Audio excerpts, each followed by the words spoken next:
थंडी असो किंवा पावसाळा, गरमागरम चहा प्रत्येकालाच हवा असतो. पण साखरेपेक्षा गुळाचा चहा आरोग्यासाठी कधीही चांगला. बऱ्याच जणांची तक्रार असते की गुळाचा चहा करताना दूध फुटतं, नाहीतर चहा चवीला छान लागत नाही.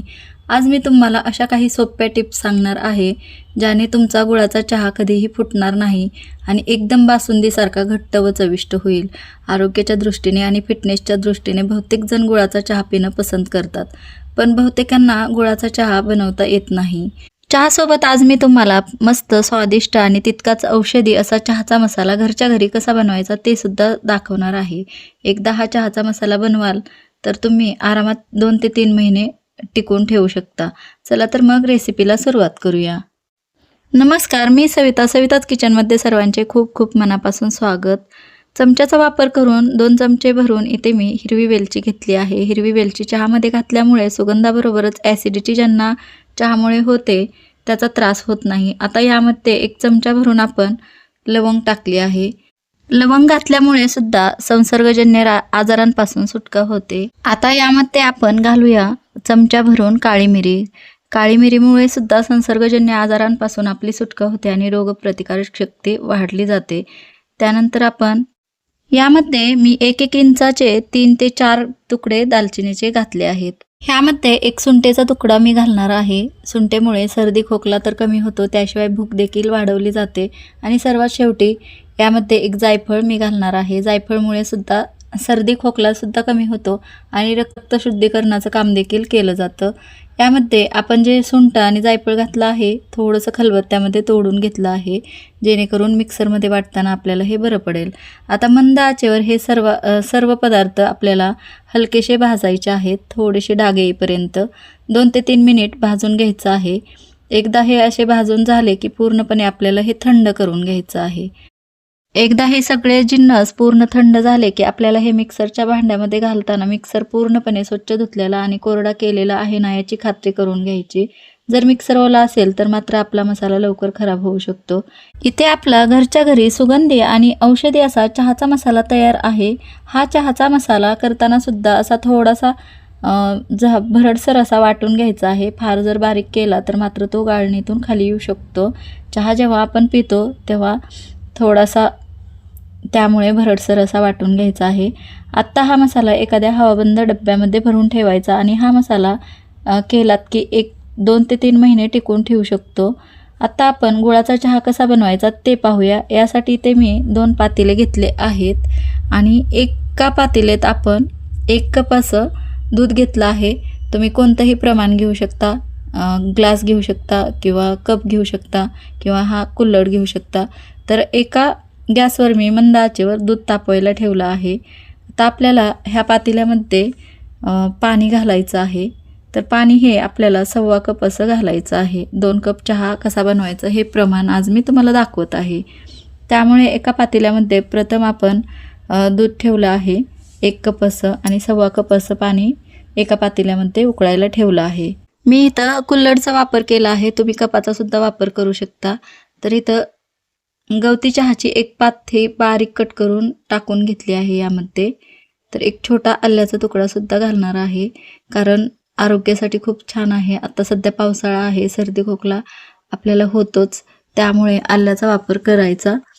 आणि मंद गॅसवर आपल्याला इथे 1 पाण्याला उकळी आणून द्यायची आहे आणि यामध्ये आपल्याला नंतर चहा पावडर घालायची आहे. म्हणजे चहाची आपण जे गवती चहाची पात टाकली आहे ती सुद्धा छान उकळली जाते. उकळल्यामुळे स्वाद छान येतो, अद्रकचा सुद्धा छान स्वाद उतरतो. आणि खळखळून उकळी आली की आपण यामध्ये 1 कपाला 1 चमचा अशी हिशोबाने 2 कपासाठी 2 चमचे अशी एवढी चहा पावडर घातली आहे. तर सोबतच इथे आपण गवती चहाची 1 पात टाकली आहे, अशा पद्धतीने बारीक कापून टाकली आहे. यामुळे सुद्धा फ्लेवर छान येतो चहाचा. आणि छोटा आल्याचा तुकडा सुद्धा आपण किसून घातला आहे. खळखळून असा आपला हा चहा उकळून घ्यायचा आहे. चहा उकळत असताना मध्ये एखाद्या पळीने असा चहा मिक्स करून घ्यायचा, म्हणजे चहाला रंग आणि स्वादसुद्धा छान येतो. अगदी चहा पावडर व्यवस्थित यामध्ये मिसळली जाते. पाणी उकळल्यानंतर चहा पावडर घातल्यामुळे चहाला छान असा स्वाद येतो. 1.5 मिनिटं छान असा आपला हा चहा उकळला गेला की आपण जे 1/4 कप पाणी घातलेलं आहे त्यातलं पाव कप पाणी असं कमी होतं आणि 1 कप पाणी शिल्लक राहतं. अशा पद्धतीने आपण हा चहा 1 ते 1.5 मिनिटासाठी उकळून घेतला आहे मंद ते मध्यम आचेवर. आता जे आपण उकळून घेतलेलं 1 कप दूध आहे ते यामध्ये घालायचं आहे. म्हणजे 1 कुल्हड दूध हे यामध्ये आपण घालायचं आहे. 1 कप दूध आपण इथे वापरलं आहे. आता दूध घातल्यानंतर गॅसची आच आपल्याला मंदच ठेवायची आहे आणि दुधाला एक छान अशा पद्धतीने 1 ते 2 उकळ्या आणायच्या आहेत. मध्य पळीने व्यवस्थित दूध मिक्स करून घ्यायचं आहे. त्यामुळे चहाला दाटसरपणा येतो. दूधसुद्धा 1 ते 2 मिनटं छान असं उकळून झालं की 1 ते 2 उकळ्या आल्या की यामध्ये आपल्याला सर्वात शेवटी 1 कपासाठी पाव छोटा चमचा ह्या हिशोबाने ते मी अर्धा चमचा भरून आपण जो चहाचा मसाला तयार केलेला आहे तो घालायचा आहे. चहाचा मसाला घातला त्यानंतर सुद्धा चहा व्यवस्थित एखाद्या पळीने असा मिक्स करून घ्यायचा आहे. म्हणजे चहाच्या मसाल्याचा स्वाद चहामध्ये छान उतरला जातो आणि सर्वात शेवटी आपल्याला चहाचा मसाला घालायचा आहे. त्यामुळे मसाल्याचा स्वाद तसाच टिकून राहतो. आता मसाला घातल्यानंतर चहाला एक छान अशी उकळी आली की लगेचच आपल्याला गॅस बंद करायचा आहे. चहा पूर्णपणे असा खाली बसला की त्यानंतरच आपल्याला यामध्ये गूळ घालायचा आहे. तर आज मी 2 कुल्हडसाठी 2 चमचे ह्या हिशोबाने इथे मी 4 मोठे चमचे एवढा असा गूळ घालणार आहे. अर्थात तुम्हाला किती गोड चहा हवा आहे त्यानुसार तुम्ही गुळाचे प्रमाण वाढवू शकता. आता गूळ घातल्यानंतर अजिबात याला आपल्याला पळी लावायची नाही. आता पुन्हा एकदा गॅस आपल्याला चालू करायचा आहे. चालू करून घ्यायचा आहे. उकळत्या चहामध्येच आपण जर मगाशी गूळ घातला असता तर मात्र लगेचच दूध असल्यामुळे चहा फुटला असता. पण आज गॅस बंद करून आपण गूळ घालायचा आणि पुन्हा अशा पद्धतीने पुन्हा एकदा गॅस चालू करून घ्यायचा. चहाला एक उकळी आणायची. एकदा अशी चहाला छान खळखळून उकळी आली की गॅस बंद करून घ्यायचा आहे. तर छान अशी मंद आचेवर आपण चहाला उकळी आणून घेतली आहे. गूळ टाकल्यानंतर बघू शकता ह्या पद्धतीने खूप छान असा दाटसर असा हा गुळाचा चहा मस्त तयार झाला आहे. आपल्या आरोग्यासाठी उपयुक्त असलेले आपण यात मसाले वापरले आहेत. तर आपण हा चहा छान असा सर्व करून घेऊया. कुल्हडमध्ये घेतला आहे कारण आपण 1 कुल्हड असंच माप घेतलं आहे. इथं मी कुल्हडचा वापर केलेला आहे, कपाचा वापर केला नाही.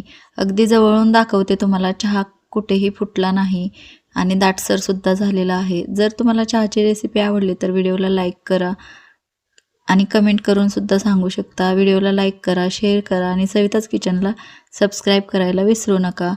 बघू शकता आरोग्यदायी गुळाचा चहा आपला अशा पद्धतीने आपण तयार केला आहे. पुन्हा भेटू अशाच नवीन रेसिपीसोबत. तोपर्यंत धन्यवाद.